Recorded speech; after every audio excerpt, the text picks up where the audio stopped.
బిడ్డ పెళ్లికి పెరోల్ మీద బయటకు వచ్చిరు కదా ముఖ్యమంత్రి గారు. ఎందుకు మర్చిపోతున్నామన్నా 2015 టెలిఫోన్ ట్యాపింగ్ని ఎందుకు పక్కకు పెడుతుండ్రు? నిన్నటి నుంచి టీవీ చూస్తే నాకు బాధ అనిపిస్తుంది. 2016 నుంచి జరిగినటువంటి టెలిఫోన్ ట్యాపింగ్ మీద విచారణ. నేను అడుగుతున్న ముఖ్యమంత్రి గారు మిమ్మల్ని, జూన్ 2, 2014 చంద్రశేఖరరావు గారు ముఖ్యమంత్రి అయిన నాటి నుంచి టెలిఫోన్ ట్యాపింగ్ మీద మాట్లాడదాం. వద్దు అంటావు అన్న, ఇంకొక అడిగి వెనుకపోదామంటావు, నేను రెడీ. అప్పుడు నేను జై తెలంగాణ అన్నప్పుడు ఏ పోలీస్ ఆఫీసర్ నా ఫోన్లు విన్నాడో నాకు తెలుసు. తెలంగాణ ఉద్యమకారులని ఏ పోలీస్ ఆఫీసర్ ఎట్లా బాధ పెట్టిండో నా దగ్గర ఎవిడెన్స్ ఉంది. కానీ నేనేమంటున్నా, గత ప్రభుత్వాలు వదిలేయన్నా, తెలంగాణ వచ్చినాక ఏం జరిగింది తెలంగాణ సమాజం తెలుసుకోవాలనుకుంటుంది. ఎందుకు మీరు 2016 ఎందుకు సెలెక్టివ్గా ఇన్వెస్టిగేషన్ చేస్తున్నారు? Why can't you move back to June 2, 2014 onwards? Chandrashekhar Rao ఆ కుర్చీలో కూర్చున్న నాటి నుంచి ఇన్వెస్టిగేషన్ ఎందుకు చేయరు? ఇంత జరిగింది కదన్నా. మా మీడియా మిత్రుల్ని కూడా అడుగుతున్నా, రోజు ఎన్ని కథనాలు రాస్తున్నారు కదన్నా. ప్రణీత్ రావుని అడిగితే ప్రభాకర్ రావు చెప్తే చేసిన, భుజంగరావుని అడిగితే ప్రభాకర్ రావు చెప్తే చేసిన, తిరుపతిని అడిగితే ప్రభాకర్ రావు చెప్తే చేసిన. ఈ ప్రభాకర్ రావు అన్నట్టు ఆయన ప్రస్తుత ఎస్ఐబి చీఫ్గా ఉన్నటువంటి శ్రీమతి సుమతి గారికి ఫోన్ చేసి, ప్రస్తుతం రేవంత్ రెడ్డి గారు ముఖ్యమంత్రి అయిన తర్వాత ఎస్ఐబి చీఫ్గా ఉన్నటువంటి శ్రీమతి సుమతి రెడ్డి గారికి ఫోన్ చేసి, మీరు నా కొడుకుని నా కోడల్ని ఎందుకు పోలీస్ స్టేషన్కు రమ్మంటున్నారు అంటే, సార్ ఇట్లా కేసు నమోదైంది రమ్మంటున్నాం.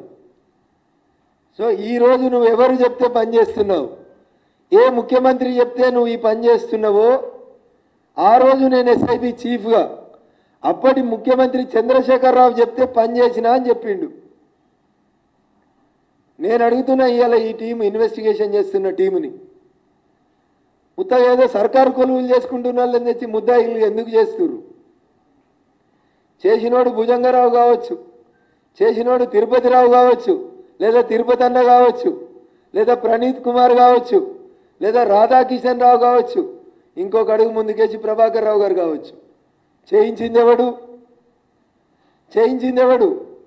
దుబ్బాక ఉప ఎన్నికల్లో రఘునందన్ రావు బంధువుల దగ్గర ₹1 కోటి పట్టుకున్నాము అని చెప్పిండ్రు.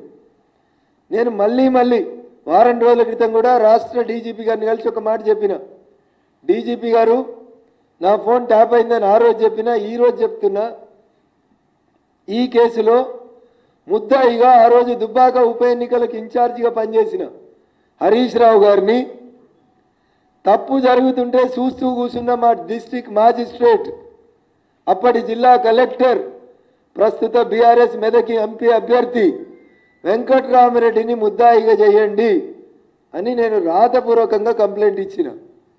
వీళ్ళందరి తర్వాత సార్ అసలు ముఖ్యమంత్రి ఎవరు, డీజీపీ ఎవరు? ఈ ఇద్దరిని ఎందుకు ముద్దాయిలుగా చేర్చలేరు రేవంత్ రెడ్డి గారు? దీని వెనకాల ఉన్నటువంటి కారణమేంది? దీని వెనకాల మీ ఆలోచన విధానం ఏంది? తెలంగాణ సమాజం వినాలనుకుంటుంది, తెలుసుకోవాలనుకుంటుంది. అల్లుని ఫోన్ వినడం ఎంత తప్పో, కోడలు ఫోన్ వినడం ఎంత తప్పో మీకు అన్నీ తెలిసి సగం బయట పెట్టడం కూడా అంతే తప్పు అవుతుంది రేవంత్ రెడ్డి గారు. 2016 నుంచి ట్యాపింగ్ మీద ఇన్వెస్టిగేషన్ చేయమన్నప్పుడే మీరు మీ ఓటుకు నోటు కేసుని ఎందుకు పక్కకు పెడుతున్నారు? తెలంగాణ సమాజం తెలుసుకోవాలనుకుంటుంది. కాంగ్రెస్కి బీఆర్ఎస్కి మధ్యలో అండర్స్టాండింగ్ లేకపోతే చంద్రశేఖరరావుని ఈ కేసులో అక్యూజ్డ్ నెంబర్ 1గా చేయడంలో ఈ పోలీసులకు ఉన్నటువంటి, ముఖ్యమంత్రి గారికి ఉన్నటువంటి ఇబ్బంది ఏందో చెప్పాలి. నాకు ఇంకో డౌట్ వస్తుంది, రేవంత్ రెడ్డి గారు, నేను 30 సంవత్సరాల నుంచి ప్రాక్టీస్ చేసే వకీలుగా అడుగుతున్నా, వాళ్ళు చెప్పిందే రాస్తుర్రా కన్ఫెషన్లో, మీకు ఎంత అవసరమో అంతే రాసుకుంటుర్రా అని కూడా డౌట్ వస్తుంది నాకు.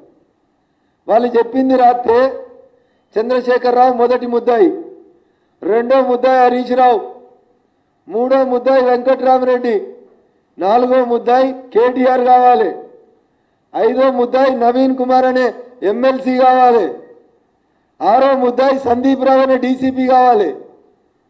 ఇంకా చాలామంది పేర్లు ఉన్నాయి నా దగ్గర, లిస్టు చాంతాడంతుంది. రఘునందన్ ఉత్తగానే ఆధారం లేకుండా మా పేర్లు చెప్తుండు, టీవీలు చూసుకుంటే కొంతమంది అనుకుంటారు. రఘునందన్ రావు వెంకట్రామరెడ్డి పేరు డీజీపీ కంప్లైంట్ చేసినప్పుడు ఒక మీడియా మిత్రుడు అడిగిండు, ఎందుకు ఆయన మెదక్ ఎంపీ చేస్తుండు కాబట్టి ఆయనను ముద్దాయిగా చేర్చమంటావా అని అడిగిండు. అన్న ఆ జర్నలిస్ట్ మిత్రునికి ఆ పేపర్ ఆయనకు చెప్పదలుచుకున్నా.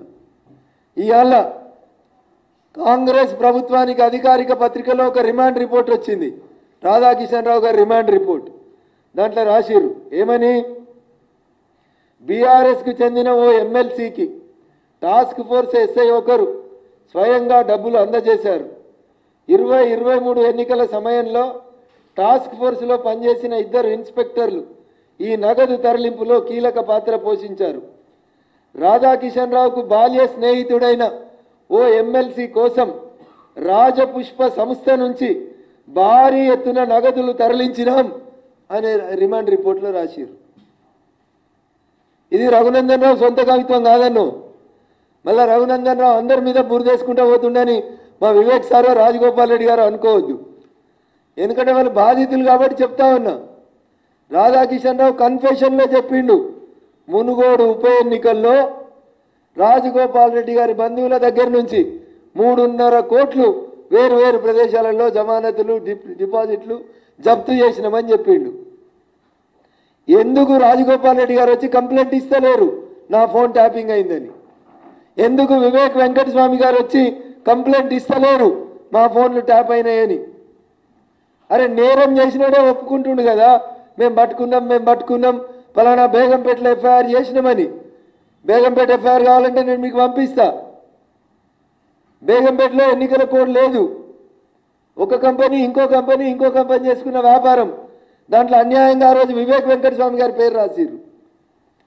నేను అడుగుతున్నా 2 గౌరవ ఎమ్మెల్యేలని, సరే అలా మీరిద్దరు అధికార పార్టీలు ఉన్నారు, ముఖ్యమంత్రికి ఒకరు కుడి ఒకరు ఎడమ కదా, చంద్రశేఖర్ రావుని మొదటి ముద్దాయి ఎందుకు పెడతలేరు?